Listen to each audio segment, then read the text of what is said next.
Hello. How is everybody?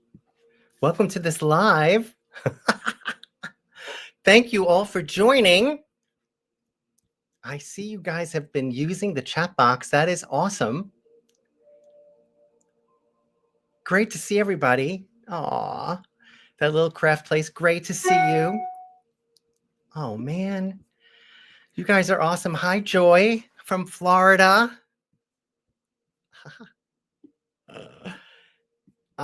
It hasn't been a while since I've done a live stream. I did one very recently, but I'm doing them again more often, so it's kind of great.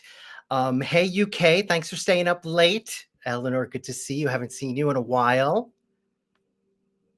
Wow, it's so good to see everybody. So we are at the top of the hour. I am going to be presenting my How to Build an Awesome Miniatures collection. I do want to preface this by saying I'm having computer glitches today, so I don't have a lot of visuals to share. So I'm going to talk a lot, and you're going to have to see me a lot. But I will be repeating this again in the future. So I will invite you back, of course, to join again in a future How to Build an Awesome Miniatures collection themed, because it really is it's a great theme, and it's timely because I'm going to talk a little bit about the miniatures world itself in terms of its growth that we've seen over the last several years, at least the last 10 years. But thank you for joining.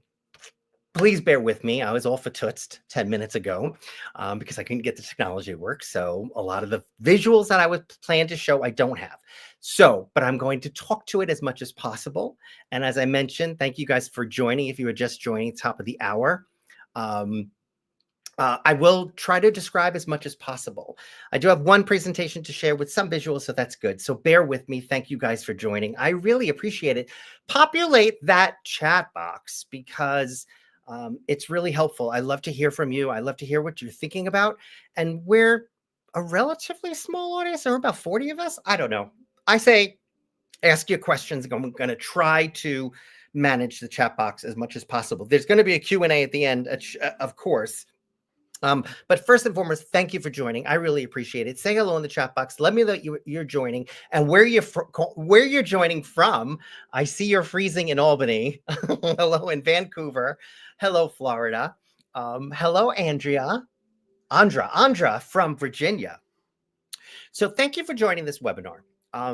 I will tell you a little bit about myself, but again, in the chat box, I would like to know where you are at in your own miniatures journeys, because, you know, how to be an awesome miniatures collector, how to build an awesome miniatures collection can be for the person who's never had a miniature before. It can also be, you can also learn something. We're always learning, right? You know, we can always learn something to help grow and help learn and help grow and build our miniatures collection. So tell me where you guys are at in your own miniatures journey. Tell me, I've been collecting for X number of years. I've never collected before. Tell me what you're thinking about getting. Hi, Wendy. Good to see you. What you're thinking about getting out of this. As I mentioned, technology gods are not with me today. This is going to be much more of a conversation, which is kind of good, I think, because I get to talk. But also maybe it's a good chance to listen. So please use that chat box. I really appreciate everybody joining. This is and spending your Sunday afternoon with me. If you don't know about me, I have been a miniature lover my whole life. Keep populating. You're not seeing anything. Are you seeing me, Francis? I don't have one single piece. I want to change that. Cool, John. John, that is interesting. Not one single piece. Want to change that. One of the things I changed up with this presentation, given that I don't have any visuals, is I have full product to show, which is in back of me. So I'm going to pull real product. So it's going to be a little disjointed. Stay with me. I'm going to try to keep this to under an hour. Again, thank you for joining. Where are you in your miniatures journey? Just starting out in your 50s. Yep, that is the bullseye. For sure, at least my observation has been folks who join this world tend to do it in our older years because there are three things you need. You need time, you need space. Believe it or not, miniatures take up a lot of space, despite the fact they were little, and money. And I don't think, as we get older, maybe we don't have to provide for kids as much. And, we have things that we need. We have maybe hopefully most of our mortgage paid off. So those are kind of the three things that I find people who come into this world are they're a little older, 50 plus. So yes, I get it. I see you, but I don't have any comments. You guys aren't seeing each other's comments. I don't know what that's about. Tell me in the chat box if you are seeing each other's comments. I hope so. I don't know how to fix that. This is a new platform for me, thus the technology issues that I've been having 5 minutes before I came on. Oh, good. Thanks, Molly. I've been collecting for over 40 years. See, and I'm assuming that means you can hopefully get something out of this. I learn something every day. And, Wendy Smale is on here. She is so knowledgeable and she's like my go-to person.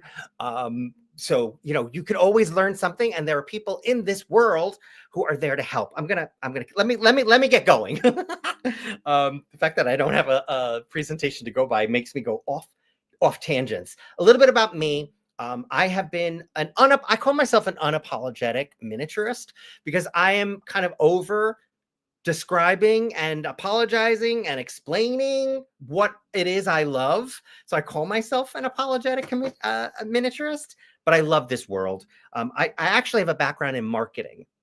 I worked for a consumer products marketing organization for a very long time. I started selling miniatures about 10 years ago. I opened up a shop. I now sell exclusively online, but I promote this miniatures world as often and as I can, doing things like this because I love this miniatures world and I want to tell as many people as possible about it. And, promotion is in my blood, marketing and communication in my blood. And so it just becomes natural for me. I love this thing so much, I'm going to talk about it. So anyway, okay, good. Thank you. Thank you, Wendy. So I've been in the miniatures world as a business for the last 10 years. I sell exclusively through estate sales and online auctions. So I really work with families. I work with folks who are looking to downsize their miniatures collections to find what we call happy homes for miniature treasures. Hi, Sarah. Great you got here. Yes, no worries that you're too late because there's technology issues on my end. And but I hope to make this as pleasurable for all of you as possible. I am also a maker. I make miniatures. I don't tell people, because I could never, ever compete or hope to compete with some of the miniatures out there that are making some beautiful pieces, which is what this webinar is about, is how do I build a really awesome miniatures collection? And one of the things that it starts with is fine art miniatures made by artisans from across the world who are here with us now or are gone or no longer with us. And I'm going to talk a little bit about that. Yolanda has a dollhouse. Awesome. Preparing to make a dollhouse from cardboard before moving to wood. Very smart. Yeah. Yep. A lot of people use foam core to build a house before to lay things out before they move on to making their, to finalizing. Oh God, thank you guys for populating this comment section. I'm going to have a blast going back and reading. What kind of miniatures do you make and do you sell them? No, I don't sell them. I made a few that I sold a few years ago. It's just, that's not what I do. It's not what I want to do. And whatever. So yeah, but I sell miniatures for the most part, mostly artisan miniatures, also quality commercial crafted manufactured pieces. There are, and we're going to talk about that. Let's move on. Sorry. So what I'm going to do is just this agenda setting for the next half hour or so. I'm going to cut this down to size because I don't have as many visuals and I don't want to lose you all. But if I mention something that you're really, really interested in seeing more of, send me an email. I'm very approachable. I'm very accessible. I'm very responsive. So just send me an email. Say, oh, you mentioned that, blah, blah, blah. Can you share more on it, or can you send me a picture? We're going to talk about, I'm going to touch upon the history of miniatures just for a second or two, and then talk about some of the best miniature collections on the planet, just a few, just to set our stage for what should be the go-to collections to look at when thinking about building a really awesome collection. Keep populating. Thank you, Gina. Oh, wow. I love these stories. First dollhouse at age 12. I started working at a local dollhouse store. Nice. Awesome. Awesome. Awesome. Awesome. We're also going to talk about what are some of the more popular miniature categories. So if you're planning to build a collection, you really should keep an eye out and know what's out there that you can draw from, especially from the artist communities. What makes a fine miniature? And I think that's where I'm going to draw from what I have in front of me, because I don't have any slides. We're gonna talk about some of the best places to shop for good miniatures, what makes a fine miniature I mentioned, and then what defines a really good collection. So those are sort of the parameters. And then I don't think I'm going to be able to manage a chat box. I'm so excited that you guys are so chatty. I'll go back, but I'll try to. I'll stop every few minutes and ask and see if there's any questions. But with that, that's a little bit about me. If you are planning to sell or want to sell or help someone sell, please do reach out, because that is the bulk of my business. That is my business, is reselling miniatures. So if you know of somebody, or if you're looking to downsize, or if you're doing some estate planning on your own, reach out to me. I'm happy to work with you. I'm happy to answer all of your questions about what your options are for potentially selling your collections. So that little crafting place. Oh, you guys are chatting with each other. Okay, so that's a little about me. But the reason why I'm here, and I think the reason why a lot of us are here, is because we do see growth in the miniatures category in terms of a hobby, in terms of an art form. We're seeing lots of energy around this category that we haven't seen in the previous 10 or 20 years. So it has been growing, and it has been cyclical over the last half century, let's say. But I'm starting to feel like it's no longer cyclical. I think it's kind of here to stay. And I use this example. And when I said I'm an unapologetic miniaturist, I don't feel like I want to explain to people what it is I love and why. One of the reasons why I feel like the category is sort of here to stay is the awareness around miniatures has changed thanks to social media. And if I would even say 10 or 15 years ago, if you asked anybody, or if you told anybody you're into miniatures, they would say, "Oh, you are into dollhouses." Nothing wrong with dollhouses. Dollhouses awesome. But that's where people would hear. That's what people would hear. And that is no longer the case. This entire generation of young people that are coming in, even the pre-Gen Xers, they know what miniatures are. They know it's anything that is tiny and precious. They get it. And that is completely new. It's new for me. It's new from my observations with people I talk to. And so that gives me the sense that miniatures are here to stay.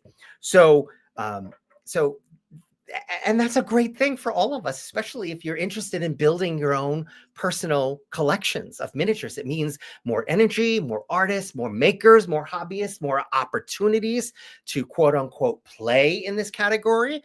One of the biggest observations that I've seen is the growth in the number of people attending the miniature shows.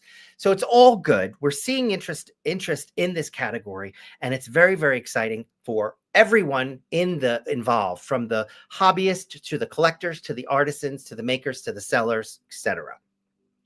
But if we kind of take a step back, ultimately, in terms of how to build a really great collection, this is all about how do I find the highest quality of product, miniatures, with the highest value, but also the miniatures that give you the greatest delight. And that's what it's really, really all about. So that's what we're going to talk about. How do we do that? How do we find the quality? How do we establish? How do we find value? And how do we get the most out of our miniature collections? But let's take a little step back because miniatures have been around for a long time, guys. Even since the pharaohs were around, they were buried with tiny treasures back then. But it wasn't until the Renaissance era, in the 16th century, 17th century, that we started to see, really, with the emergence of what they call the baby house or the cabinet house, kind of what you might see behind me. These were big structures in homes that were of women of a certain social status, class, and wealth. And they would fill these cabinet houses with tiny treasures. And that's kind of where what we see today in the dollhouse miniature world. And it's most connected to what we see today.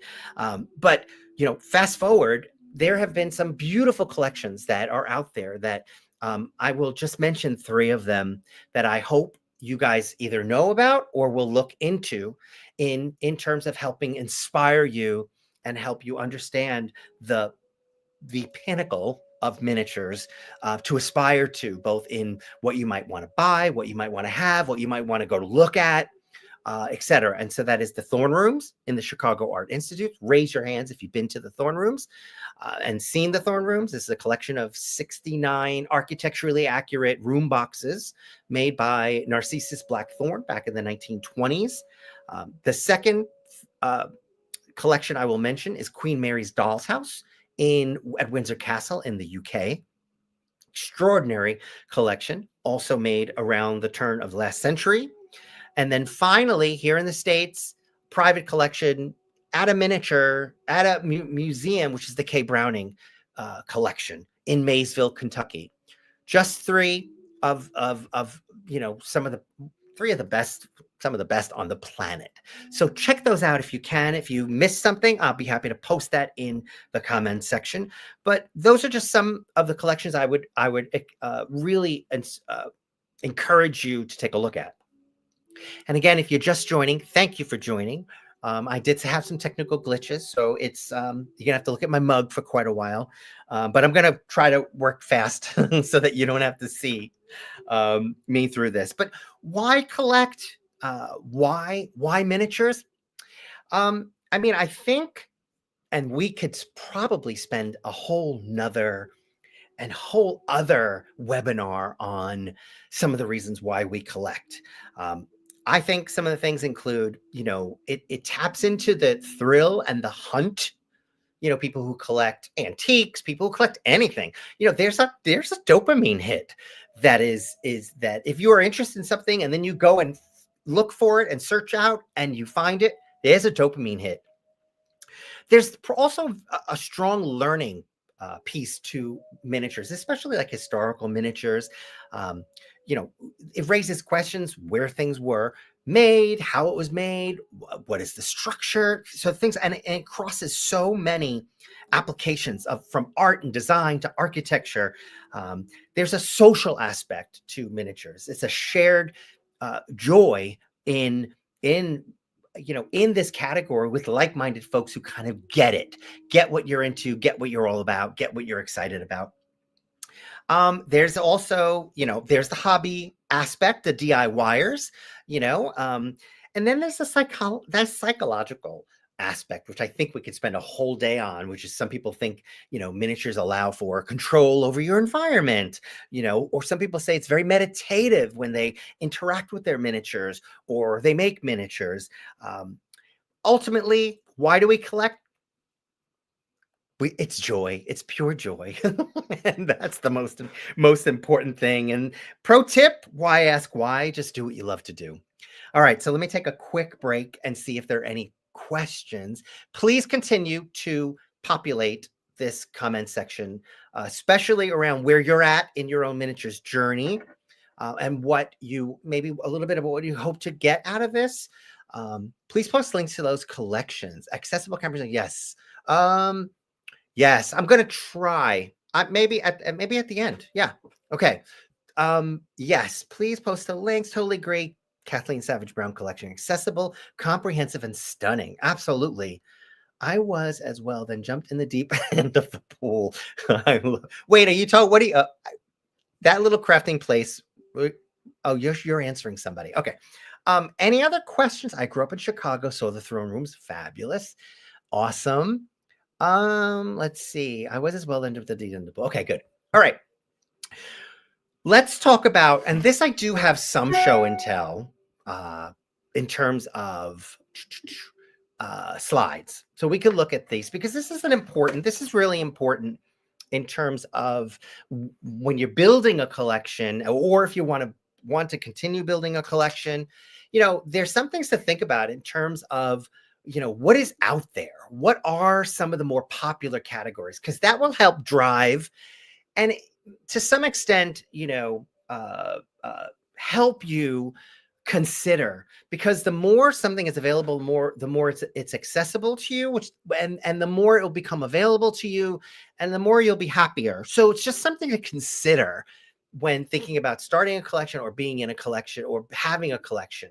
These are just some of the more popular categories. This is pottery. This is hand-thrown pottery by name of an artist, John Almeida. He's incredible. This is an artist, I believe, out of Spain. His name is Fernando Setchian, and he is a master miniaturist of fine-scale furniture, mid-century design. This man's work blows me away. So we're going to talk. I'm going to get to in a little bit about what makes a fine miniature. But let me point out, look at the upholstery on that chair. Look at the hardwood on the back. And then I believe those are metal legs as well. Incredible work. So these are just some categories. This is a generic category. And I don't know the maker. I'm sorry to say this is part of my personal collection. But there is a maker on eBay. If you just do a search for cigarette ashtrays, I don't know what category this is. I guess I would just call it pure fun, which is a great category because it's pretty broad and it's a great category to shop for sure, when building a collection. This is Nitsu out of Maryland, I believe. She has a company called Itsy Bitsy Minis. She makes the most divine. She makes the most divine fashion elements like handbags and purses. But she also makes, I don't have photos of them, but one of the favorite thing I think that she makes is like just office supplies in miniature. Her precision and scaling is off the charts, and she's wonderful. So that's just an example of some of her work. These are oil paintings by Johan Landman, who is an amazing artist out of Canada who does hand-painted portraits, mostly, and I think he does landscapes as well, and they're framed beautifully. And so one of the categories we find popular in the miniatures world is fine art paintings. So you might look for that when building a collection. This is Valeria Buonomi from Italia, as only an Italian can make Jimmy Choo shoes in small scale. She does beautiful work, and her name of her company is Grafaluna. Beautiful, beautiful, beautiful fashion shoes. If you're planning to build a wardrobe, let's say, in small scale. This is Julie Steiner. She has a company, or she has an account called Ridiculously Tiny Things. She is a master miniaturist knitter, fine scale crochet work, beautiful. And a lot of her pieces tell a story, which is a really important part of her own art form. So this is actually, I believe, a sweater that Taylor Swift wore. I think it's a beautiful sweater, full stop. But then you add the story of the fact that it is a sweater that was worn in full scale by Taylor Swift. It just blows me away. This is a category we don't see a lot of, but it is a popular category, which is fine scale hand-blown glass.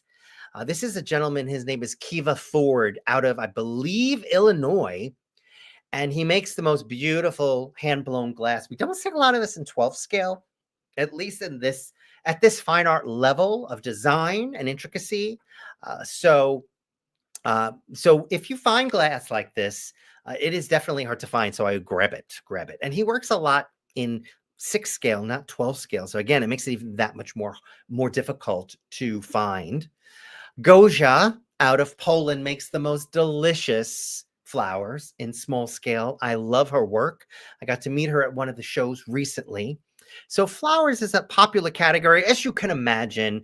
Any category in miniature that is most familiar to you is probably going to be the most popular. We do find that people purchase and collect based on what they know in full scale and what they like in full scale.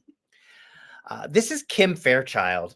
I don't believe she sells a lot of her work, but she makes beautiful food miniatures, which is probably arguably one of the most popular categories in miniatures. Again, it goes back to what is most familiar to us, and for sure, food. Everybody loves food. All right, so I'm going to finish this, then I'll go back to reading some of your comments, guys. So this is Casey Todd.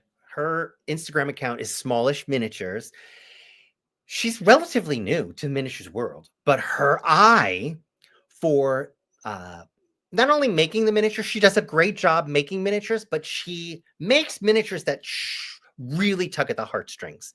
Uggs. She made a pair of Doc Martens. It's not only about shoes. It's about concepts and themes that really tug at the heartstrings. And so Casey Todd is really zooming in on that and does a great job. Christina Hamp, believe she's in Germany or in Spain. She's definitely in Europe. Is one of my favorite miniaturists. Her foods are beautiful. Her vegetables. A lot of her work is like still art. Still art? No. Still. What's up? Still life. Thank you. Her work is like still life. I'm making you hungry. And it makes you swoon every time you see it. And this is kind of an old image, but I love it so much. This is House of Nunu out of Japan. I love his work. Or her, I'm assuming. I thought it was a he. I don't know if anybody knows. Beautiful, beautiful, beautiful work. Food miniatures, confectionery, is that the right word? And this is the final. Oh, I don't know if I can. It's not going to play it. It's not going to play it because it's only a slide. But structure is a popular category. It's not as accessible to a lot of people because it takes up a lot of space. So this is actually part of a room box made by Chris Toledo, one of the best room box makers in the world. And this is just a small shot of his period kitchen. That's awesome. I would encourage you guys to go look him up because his work is incredible. Is just incredible. So that's Chris Toledo. So that gives you an idea of just some of the miniature categories that might be more popular. If you guys, especially the ones who've been collecting 40, 50 years, pop in the comments section some of the more popular categories that you know of. I think I missed some, like character and art dolls. I missed metal and sterling silver is a huge category.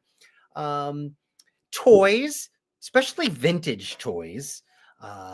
What else am I missing that I didn't show that are sort of more of mass appeal within the miniatures world, if you will? Pop that in there. Tell me what you think that is missing from that assortment of categories.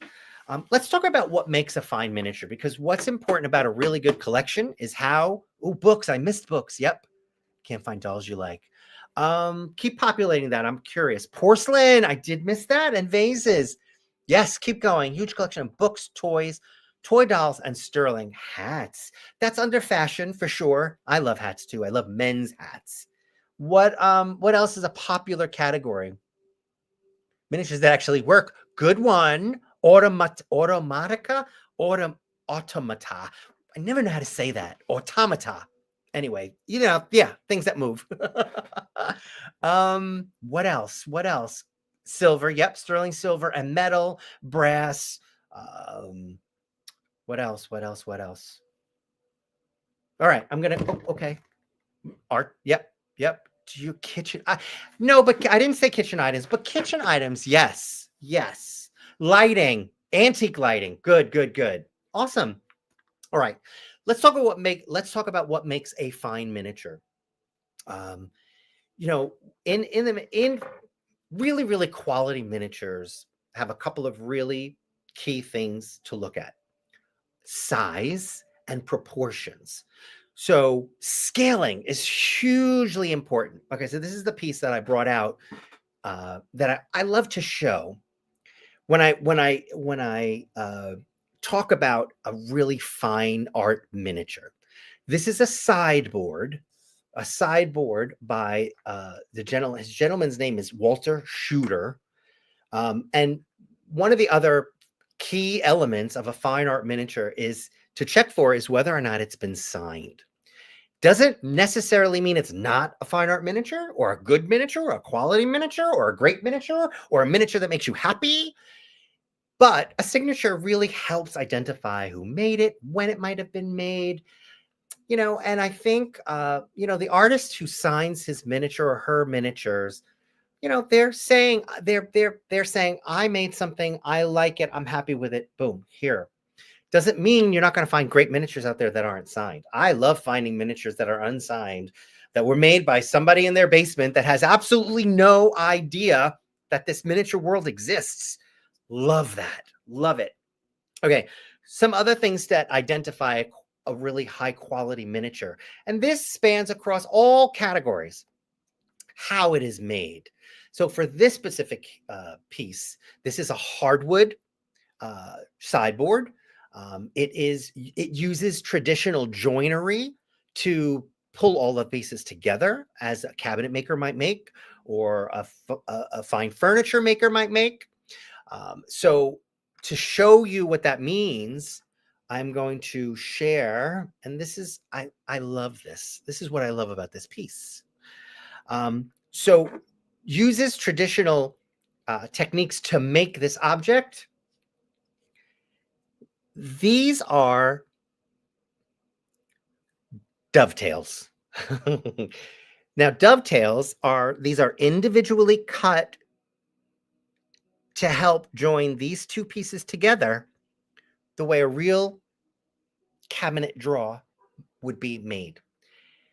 That's something to look for, how something is made, if it's made in traditional ways. So for pottery, is it hand thrown on a wheel? Glass, is it blown? Is it hand blown with real fire? So those are the things to think about. If it's a painted portrait, or if it's a framed piece of art, is it made using acrylics or oils? Is it painted with a brush versus a printed piece off of a copy machine? Not saying that's not bad. It's great to have. But a fine art miniature portrait will be made using oil paints or acrylics and hand painted. So the materials is also very important. This is likely cherry wood, hardwood, beautifully stained and finished. So finishing is very important, and detailing. So you'll see this is this is a beautiful inlay, possibly another different kind of wood to make these draw designs. Yes, one of a kind. Is it one of a kind? That is a good. Okay, I love this. Tell me what you would look for a fine art miniature. What else? What else identifies a fine art miniature? Materials, the building processes, the details. Another thing is the level of difficulty, for sure. So instead of straight legs, these are tapered legs. It's a fair amount of skill needed to create tapered legs that make up this sideboard. So that's important. Construction techniques, technical skills. That is not to say that everything needs to be made by hand. There are a number of wonderful artists who are 3D printing objects, that are laser cutting objects, that are making beautiful miniatures that should be looked at in terms of building a really, really awesome miniatures collection. All right, it's one of a kind. What would you look for? Limited edition, that's a good. Is the grain of wood and scale that's actually really key. So this is a hardwood sideboard, and you'll notice, I'm gonna hold it this way. Look at the beautiful grain. And that grain running through is to scale. And so that's a really key thing to look at. Look for artist signatures. Yes. Okay, so let's talk about where are some of the best places to look for and buy miniatures. Um, you could go to the retail shops. There are very, very few of them left. You could shop online. eBay and Etsy are great places to shop for miniatures. You can buy on auctions. There's a number of sites, and Valuable, Auction Zip are great places to shop for miniatures. I have found the best place to shop for miniatures are going to be the miniature shows. There are probably 3 or 4 key shows to shop at or to visit if you've never gone to a show before. Number 1 being Chicago. Number 2, splits between number 2 and 3 is Philadelphia, the Guild Show. And then maybe the Dallas show, splitting 4 and 5, Dallas show and San Diego show, San Jose. So there are 5 or 6 shows in the US that I would recommend going and shopping. Not only will you find some of the most talented miniaturists showing at those shows, but some of their international shows, like the Chicago show, is international, which means it draws in more artists and from more places around the world. So you're seeing lots of talent. You're seeing lots of product. I hate to call it product. You're seeing lots of good miniatures for sure. So so I would say, I would say go to the shows. I would say shop online, shop the stores, and then finally, if you see an artist that you like, then approach the artist, make friends with the artist, be nice to the artists because especially the good ones, because they have long lists of commissions. So be nice to the artists. They're good sources for buying miniatures for sure. But my best suggestion is just be nice to them because we love the artists. Okay, so private dealers, resellers, my sales, which is mostly on eBay, or sometimes I'm on invaluable.com. Let's see. Another pro tip is at the shows or in the stores. A pro tip for establishing a really good collection is be curious, ask questions, learn as much as you can, not only about the artist's work, but what are the materials they use? I don't think you should be shy about asking questions about how something might be made.